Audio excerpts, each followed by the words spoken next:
في ليلة تتزيا بالنور والإشراق جبريل جاء النبي يدعوه فوق البراق.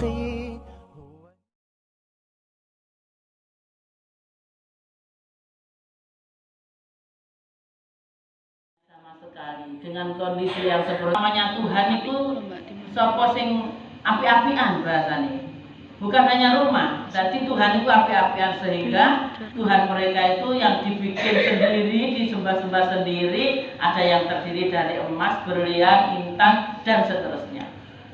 Sehingga keresahan Rasulullah itu mengakibatkan Rasulullah sering pergi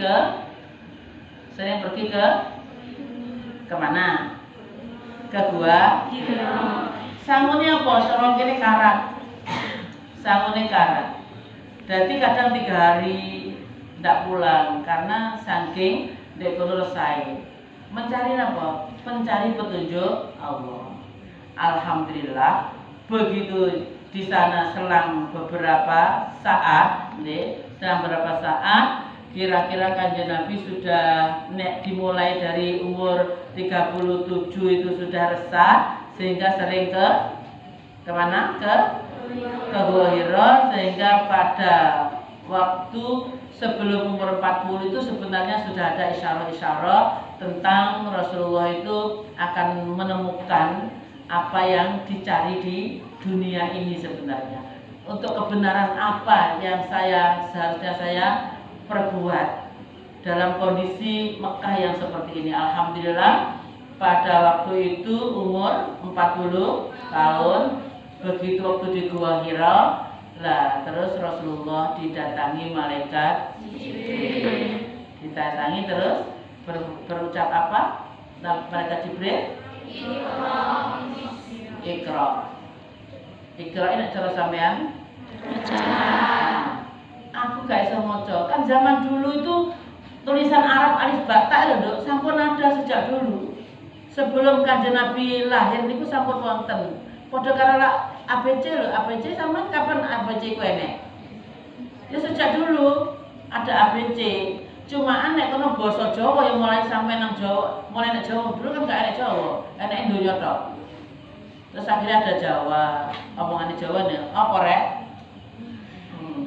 Lakinya apa? Pokoknya nek ngono kuwi rek Jawa. Nek Indonesia ini ada apa, Nak?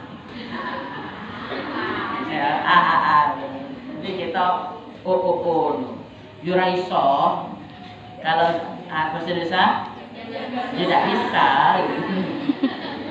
Berarti wong kayak Jawa ki ya apa ya? Ya nek Jawa Timur ada Jawa Tengah, ada Jawa. Kalau Jawa Tengah itu tidak telek ini ya Kak, Kak Met. Makanya apa? Sama nek Jawa Timur, ini apa?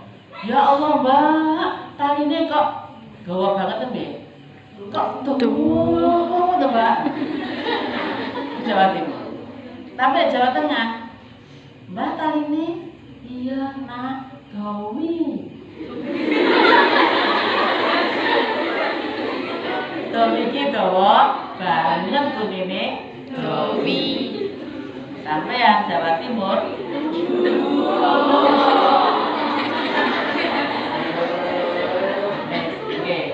lanjutnya nggih, dadi nang mriku lanjut begitu Rasulullah kan Iqra niku nggih mboten ngertos Iqra iku apa maksudnya, karena Kanjeng Nabi tidak bisa membaca, tidak bisa menulis. Dadi Iqra. Dulu ya. Dulu ini sana ke sini. Tahun itu supaya membaca sampai Iqra mboten saged membaca ana la aqra. Masa apa aku gak ngerti carane maca apa, karena memang Rasulullah mboten nate diwuruhi paman-pamane tentang ini alif ba ta atau apapun. Mboten. Dadi nggih biasa mawon, tapi Rasulullah niku keyakinane luar biasa, akhlak luar biasa, tapi tidak bisa tentang membaca. Nggih. Nah, terus menulis juga tidak pernah belajar menulis, tidak bisa membaca, tidak bisa menulis. Sehingga waktu itu suruh membaca itu beliaunya bingung baca apa, akhirnya diteruskan Iqra.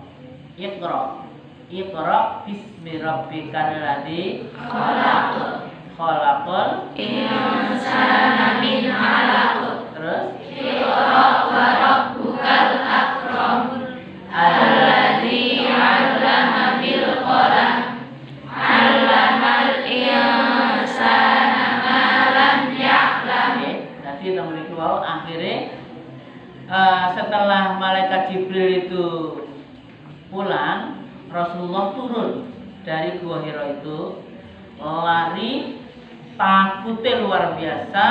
Akhirnya pulang, Sayyidatina Khadijah gumun.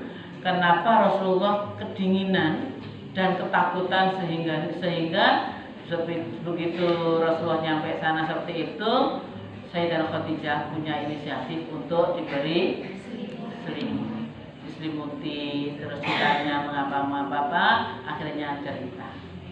Karena Sayyidatina Khadijah ini sudah membaca sebelum bertemu Rasulullah SAW dan sudah ngerti tanda-tandanya Nabi di akhir zaman terjadi ini. Lah akhirnya setelah kanjeng Nabi sudah tidak takut lagi, ditanya, kenapa cara Jawa ini ngono ya? Ditanya kenapa? Dulu kalau manggil ya Rasulullah, apa suamiku ya Rasulullah? Rodoti Rasulullah. Suamiku tersayang. Jadi suamiku ada apa? Jadi saya bertemu orang yang tidak saya kenal dan beliau mengucapkan kata-kata cerdas. Iqra bismi rabbikal ladzi khalaq sampai ke akhir.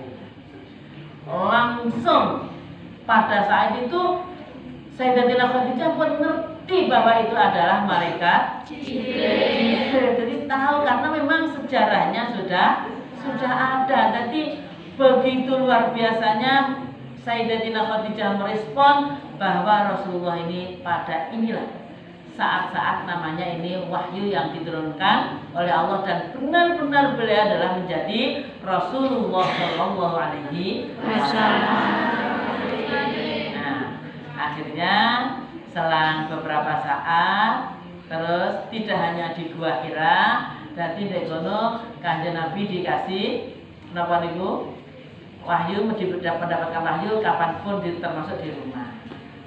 Tapi kan sing semerep malaikat Jibril hanya kanjeng Nabi. Sayyidatina Khadijah tidak tahu. Tapi Sayyidatina Khadijah itu ngerti bagaimana kelemahannya malaikat Jibril. Pernah tahu? Pernah dengar nggak? Oh, belum tahu ya? Nah, kelemahanmu kalau nggak makan 1 hari cuma. Lah, terus Sayyidatina Khadijah ya, suamiku sayang, nanti kalau temen-temennya sampean kesini bilang ya, bener. Akhirnya kanjeng Nabi dawuh, ya temanku di sini. Akhirnya maaf banget, ini bukan jorok, tapi ini nyoto. Lah, Sayyidatina Khadijah akhirnya menyingkapkan bajunya, jadi terlihat kakinya, gitu ya. Nah, temanku nggak ada, sudah pulang. Akhirnya Sayyidatina Khadijah menutup kakinya lagi. Temanku datang lagi. Subhanallah, inilah malaikat. Itu sedang dengan Sayyidatina Khadijah. Kanjeng Nabi tahu nggak kenapa Sayyidatina Khadijah membuka menutup? Tahu nggak kira-kira sampean?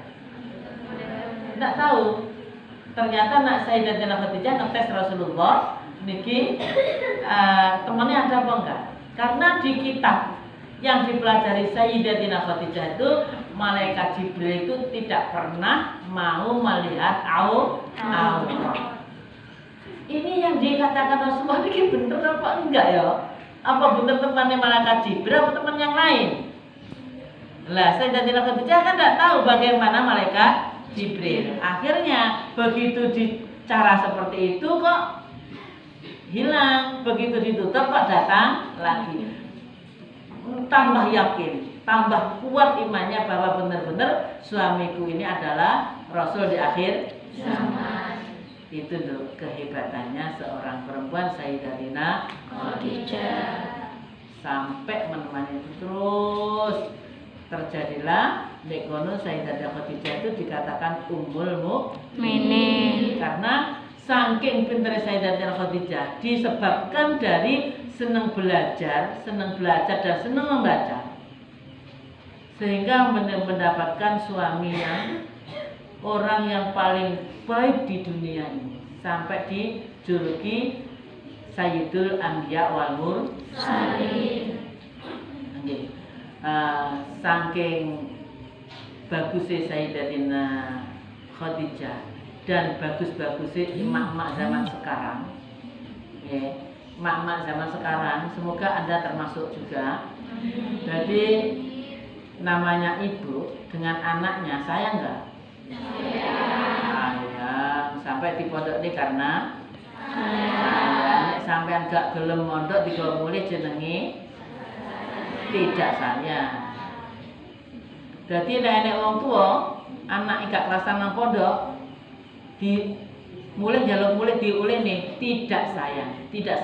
Ya nek ibu bisa seperti gurunya, mau meriadoi, gelem bangun, gelem didik, gelem ngawasi, gelem semuanya, monggo nek lebih baik dari gurunya silahkan pulang. Tapi kalau tidak bisa, ibunya hanya mencarikan uang dan mendoakan, tapi tidak meriadoi, tidak mencarikan solusi yang terbaik. Itu lebih baik di pondok.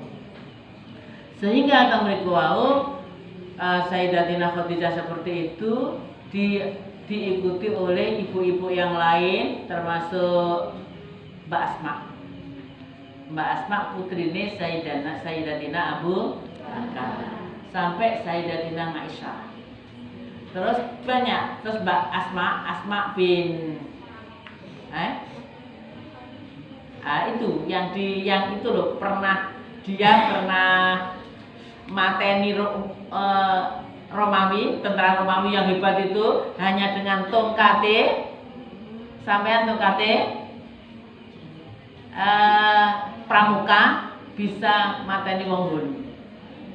Nggih, niku emak-emak yang seperti itu, sehingga sampai hari ini kalau anak-anak diasuh oleh emak-emaknya itu lebih sukses dibanding bapaknya sendiri. Nggih, Pak. Niki Umar ngomong nih, tapi tidak pasti juga, tapi kebanyakan kalau emaknya yang ngasuh, nggih. Contohnya Mas Altof, kok dek kono wayah sholat cik dolanan, nggih. Terus marek ngono cik pedahan, dikandani gak kenek karo umike mesti dijimuk paksa, suwaret sampai nangis. Terus dikon adus gak ada adus gawa nang jeding, karo judi. Terus akhirnya mulai ngene yang laporan. Umiknya nakal yang kenapa? Saya diseret-seret sampai digerujuk-gerujuk. Nih, ingin masuk surga enggak? Ya iyalah ya.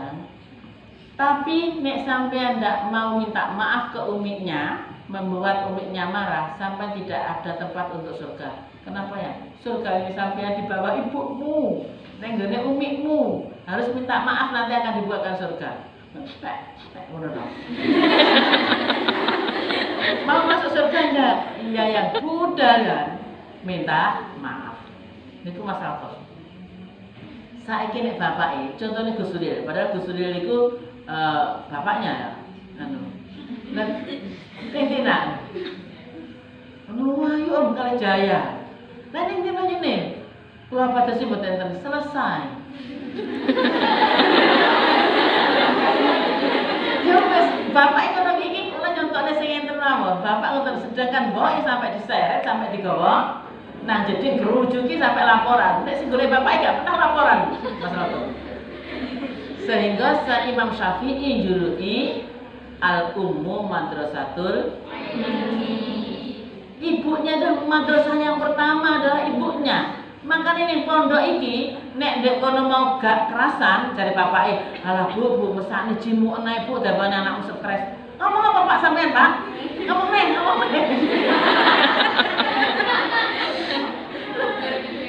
Bapake kok sebabnya apa? Bapake mesakne daripada mengko anake stres. Nek ibuke kenceng, apa sampean iso ngrumat kaya ning pondok? Apa sampean kok nek muni tangi jajal sampean marek nek kono macul sedina?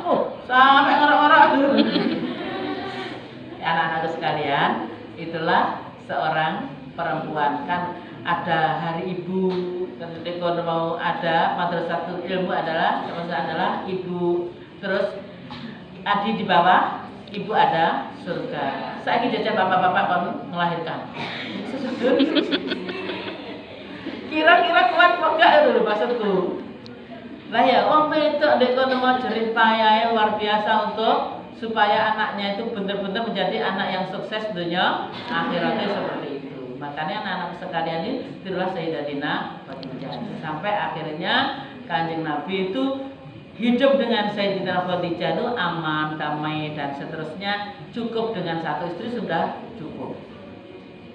Terus begitu Kanjeng Nabi Sayyidatina Khadijah meninggal, Kanjeng Nabi ini akhirnya terus banyak istri, tapi semua itu atas perintah Allah. Kenapa? Di balik istri yang solihah ada istri yang cerewet. Jadi wong wedok iki ember. Biasanya mesti ngomong nih, kadang-kadang ya sing gak diomong nih kudu diomong nih, dan kadang-kadang ndek kono mau gawe isu sing gak bener. Nah, saiki sampeyan rasakno, kenapa wali murid dadi protes karo guru atau pengurus karena sampean rada enek ember. Nah, lah itu akhirnya Rasulullah ini supaya Allah untuk piye carane umat itu ngerti lek Rasul bener-bener utusanku. Akhirnya diperintahkan untuk nikah 9 di antarane 9 atau 11 apa 9? 11, tapi yang lain kan setelah Rasulullah, sebelum Rasulullah wafat. Ini setelah Rasulullah yang masih ada 9. Lah itu istri 9 itu biasanya nek sitok wong wedok nek iki nyeritakne iki kan sitok nyeritakne iki gak bener. Ternyata Rasulullah itu istrinya 9 itu kalau menceritakan tentang Rasulullah sedaya sami. Bagaimana cara Rasulullah menyikapi tamu, bagaimana Rasulullah menghadapi istri-istrinya, bagaimana Rasulullah itu semuanya itu ceritanya sapa padha gak ana sing 11. Akhirnya orang kafir pun tunduk kepada Rasulullah bahwa Rasulullah itu benar-benar Nabi yang mulia. Akhirnya pada banyak dulu itu Al-Quran diturunkan itu wongnya kan kafir apa muslim sih dok? Kafir, tapi pada tunduk karena akhlaknya Rasulullah. Sehingga pada akhirnya terjadilah namanya Isra Mi'raj. Isra Mi'raj itu kapan terjadinya itu? 27 Rajab, mestilah terus tahun gajah, ngono. 27 Rajab tahun piro? Sayyidatina Khadijah sampun sita apa dereng? Sampun apa dereng? Selang berapa hari, berapa bulan? Berapa hari, berapa bulan? Enggak ngerti? Disenti ke Abu Talib? Abu Talib dulu apa Sayyidatina Khadijah dulu? Abu Talib dulu, baru Sayyidatina Khadijah. Selang 3 hari terus akhirnya dijenengi Yaumul Husni. Karena dikono susah, akhirnya dihibur kali Gusti Allah, dijak jalan-jalan. Pertama jalan-jalannya dari Masjidil Haram ke Masjidil Aqsa.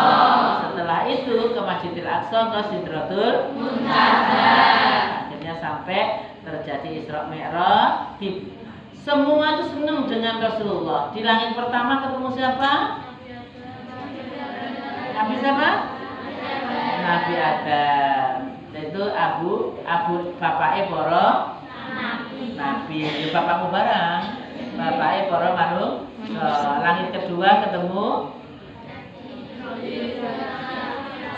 Nabi Isa dan Nabi Yahya. Ketiga, nah mulai Nabi apa? Nabi Yusuf. Keempat, Nabi Idris. Semua kelima Nabi Harun. Keenam Nabi Musa. Ketujuh Nabi. Nah, diulang. Pertama Nabi Adam, Nabi Isa, Isa dan Yahya. Nabi Yusuf, Nabi Idris, Nabi Harun, Nabi Musa, Nabi Ibrahim. sampai di kono terjadilah kita diperintahkan sholat 5 Waktu. untuk menyingkat waktu. Jadi kita setiap tanggal 27 Rajab kita memperingati Isra Mi'raj supaya kita ini benar-benar ingat sirah Rasulullah, ingat diantara sejarahnya salah satu dari istrinya Rasulullah yaitu Sayyidatina Khadijah. Istrinya Rasulullah niku yang masih hidup, itu ada 9 itu, semuanya itu tidak pernah ada yang macam-macam dan punya keahlian masing-masing dan punya apa ya bahasane, punya kelebihan masing-masing. Jadi istrinya Rasulullah tidak akan menjawab sesuatu yang dia tidak pernah melakukan. Contoh nih, ada Sayyidatina Aisyah yang cerdas, yang masih muda, berbakat. Hadis yang paling banyak diceritakan adalah diceritakan oleh Sayyidatina Aisyah. Nah, terus kenapa Sayyidatina Khadijah tidak pernah menceritakan hadis? Loh, kan situ duluan dan dek kono mau ya kabeh wong sampun ngertos kan? Jadi langsung teko Rasulullah. Ketika Rasulullah sampun sedo, dek kono teko ngendi?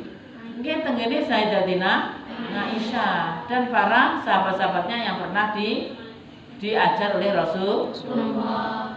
Ada salah satunya istri Rasulullah yang tua, kalau tidak salah namanya Saudah.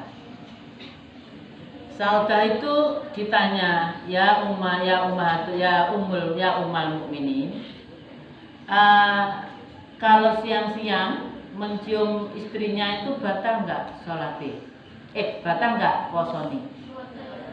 Terus itu kok ini Saudah. Jadi Sayyidatina Saudah itu ditanya sahabat, ya ummul mukminin. Jadi dek kono siang-siang suami mencium istrinya itu batal puasanya kan enggak? Apa jawab Saudah? Maaf, saya tidak pernah, Rasulullah tidak pernah melakukan kepada saya. Coba tanya Sayyidatina Aisyah, dia yang masih muda. Nah akhirnya dek kono tanya ke Sayyidatina Aisyah, iya biasa Rasulullah mencium waktu siang hari ketika puasa dan kanjeng Nabi tetap melakukan puasa. Umpama gak enek sing ngono-ngono kuwi piye hukum Islam? Nggih ta? Nah, makanya sampeyan ini pelajaran utama, jangan menjawab yang Anda tidak tahu. Kedua, jadilah perempuan-perempuan seperti Sayyidatina Khadijah dan para ummahatul mukminin, termasuk Sayyidatina Aisyah, Sayyidatina Saudah, Sayyidina Zainab dan seterusnya. Itu semua kan orang-orang yang ahli ibadah dan selalu takzim pada suami dan bermasyarakat sesuai dengan kapasitasnya. Jadi ini yang kita ambil diantaranya bagaimana seorang Sayyidatina Khadijah menjadi ummahatul mukminin. Jadi dekonwa golongane ummahatul mukminin. Pesan saya untuk anak-anakku sekalian, mumpung masih muda, carilah ilmu sebanyak-banyaknya. Carilah ilmu sebanyak-banyaknya dan ingat, ilmu itu untuk menjadi barokah harus diriadoi. Bahasanya seperti yaitu Ibnu Malik yang alim itu, Jadi dekono bil jarri wa tanwini wa Nitawa'al wa musnadin Sadil ismi tamyizun haso supaya ini kita tidak dikatakan orang yang wujuduha kang ada Min. kamu ada tapi seperti tidak ada karena Anda tidak pernah ada manfaatnya. Jangan sampai supaya kita benar-benar ada. Kita selalu dibutuhkan dimanapun, di keluarga pasti, di luar sana di masyarakat alhamdulillah kita dibutuhkan supaya seperti itu. Ya enek riyadhoi ana napa zikire gitu, terus ana tawadhu'e, terus ana apa namanya, ada niat yang benar, ada apa itu musnatilah itu bermasyarakat dengan banyak orang, dan otomatis semuanya itu butuh ilmu yang bermanfaat. Terima kasih, semoga kita semua segala salah-salah kita diampuni oleh Allah. Dan kita selalu diberikan kemudahan untuk mencari ilmu, dan orang tua kita diberikan kemudahan dalam mencari nafkah, diberi kesehatan, kekuatan, sehingga kita semua mendapatkan barokah fid dini wa dunya wal akhirah. Untuk keterangan ummah yang ada salah-salahnya mohon maaf. Ya, kadang-kadang kita juga tidak sengaja dan atau kemungkinan di situ kemampuan saya untuk menerangkanmu kemungkinan masih ada salahnya. Nanti kalau sampean benar mohon diluruskan, nggih. Nggih, terus lalu Mbak Daya, ini Mbak Daya. Ini akhir. Wassalamualaikum warahmatullahi wabarakatuh. Waalaikumsalam